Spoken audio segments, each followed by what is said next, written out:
Hello and welcome to Frontrunner Motorsport. And I was reading an interesting article in the news today.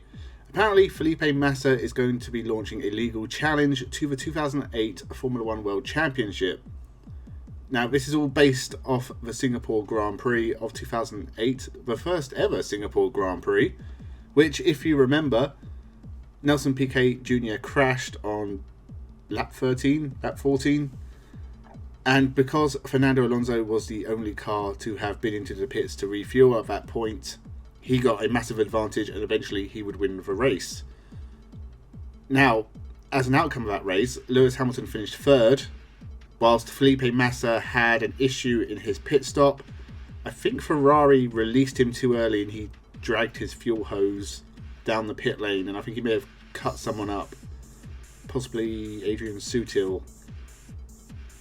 It's been a while since I've watched that race, but I'm pretty sure.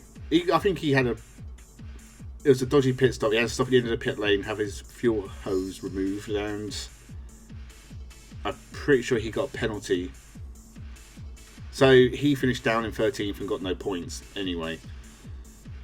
So his legal challenge is based on the fact that the FIA at the time said they didn't have any knowledge of race fixing by Renault, and so couldn't throw the result out. They learnt about it a year later when Nelson Piquet Jr. left Renault and basically admitted to it.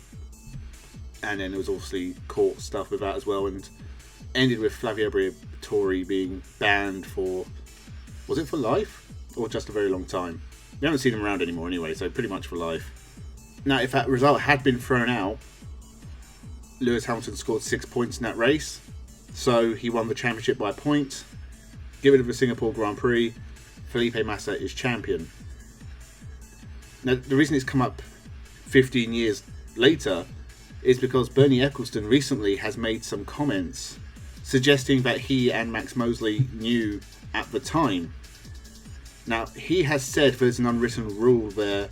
Once the champion is presented with his trophy at the end of year awards, that's it, he's champion. Why is that an unwritten rule? Write that down. That's a good rule.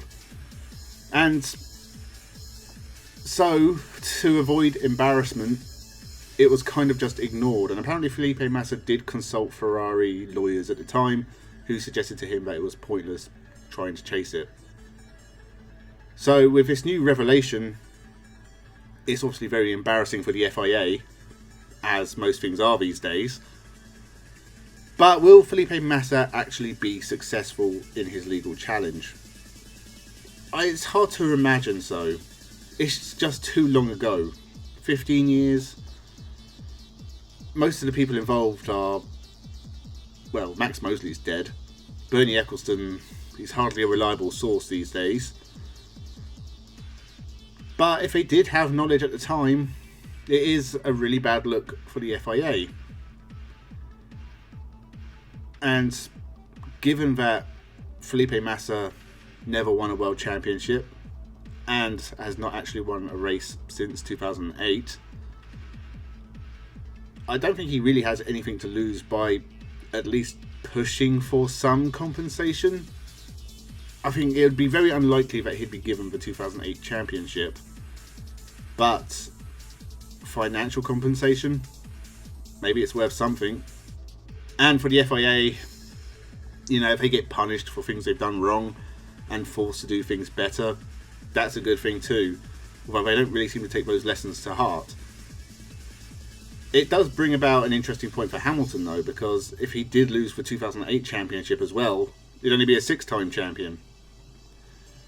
And that quest to win his 8th title, it would be even further away. So I'm sure he's hoping against hope this goes nowhere. And I'm sure it won't go anywhere. And Felipe Massa has said, you know, Lance Armstrong was caught cheating. His wins in the Tour de France and probably other cycle races were given to other people. And it's interesting for Manchester City in the Premier League as well, because if it's found they've broken financial rules over the last, I think it's like 15 years, then will their titles and cups they've won be given to other people, to other teams? does that set a precedent for this? If there is a rule that is found to have been broken in hindsight, can you go about changing the results? I do think this unwritten rule that once a champion has his trophy, it can't be changed, is set in stone, he's champion. And I think Lewis Hamilton fans might have to realise that if you're going to say Lewis should have the 2021 championship, then he shouldn't have the 2008 championship, because clearly there is something dodgy there that's gone on. And you want to correlate, he's going to lose one of them. Take your pick. And it's probably better that he just loses in 2021 and we keep it all straight and accept that things happen sometimes. And when it comes to the FIA, they're not going to take responsibility. And Felipe Massa, it'd be interesting if it goes to court at all and what happens from there. Because honestly, even if they do rule in his favour and Lewis Hamilton has to give the trophy over, when you think the appeals process, I mean, how long it's going to take to get to court is unknown at this point. And then you have appeals and appeals of appeals and motions to appeal and stuff like that. This could drag on for years, to the point where the 2008 championship won't be decided until 2030. Does anyone really want that? Honestly, it would just be better for the FIA to say they made a mistake, pay off Massa, keep him quiet, and then just keep it as it is.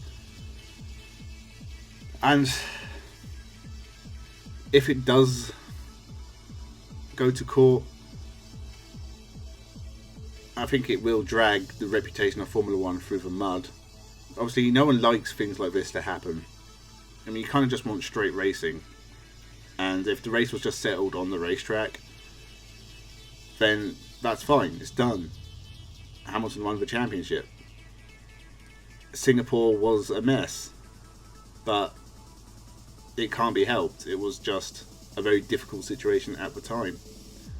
It's bad that Bernie Ecclestone and Max Mosley at least know about it. Whether everyone else in the FIA did as well, I presume so, because I'm guessing there's information and data that's, makes it obvious, or they had evidence of it at least.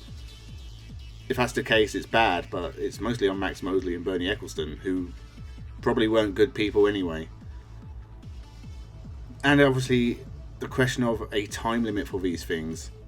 If it turned out that Nino Farina had loosened one of Juan Manuel Fangio's wheels or something, do we go back and take the title off him as well? I mean, it was 73 years ago, and they're both dead. They probably don't care. But what about, like, Sterling Moss?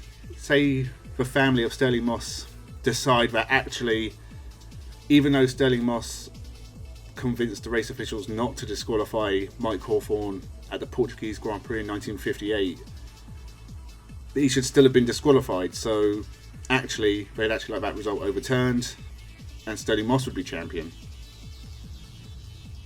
Well, okay, but it's 65 years ago. It's a bit late for that sort of thing. But then, it's 15 years too late. It's 2 years too late. It's just leave it. It's done. It's over. I don't really like the idea of going back and changing the record books just because of some incompetence from the governing body. But I will be keeping an eye on it. It'll be interesting to see where it goes. Honestly, I don't think anything will come out of it. At best case scenario for Massa, he gets some financial compensation and an apology from the FIA. I don't think they're going to change the result 15 years later. But if they do, I'll eat humble pie. And honestly, I would celebrate Felipe Massa because I do like him as a person. He seems like a really humble, nice guy. And it'd be nice for him to have some success because since then, he's not had a lot. And that's kind of sad. And he's still going. He's racing in Brazil stock car, but he hasn't won a race, as I said, since 2008. And, to go back now and say, well, he is also champion in 2008. Well, he should have retired after that, but that's up to him. And if he's happy racing in Brazil stock car, all the power to him. So yeah, that was my 2 cents on the matter, and I will be keeping an eye on it and possibly updating if anything interesting happens. But for now, it's just going to be interesting to see where it goes. So thank you for watching. This was just a quick video I'm throwing in as an extra. Make sure you subscribe to the channel, leave your thoughts in the comments below. Thank you for watching and have a good one.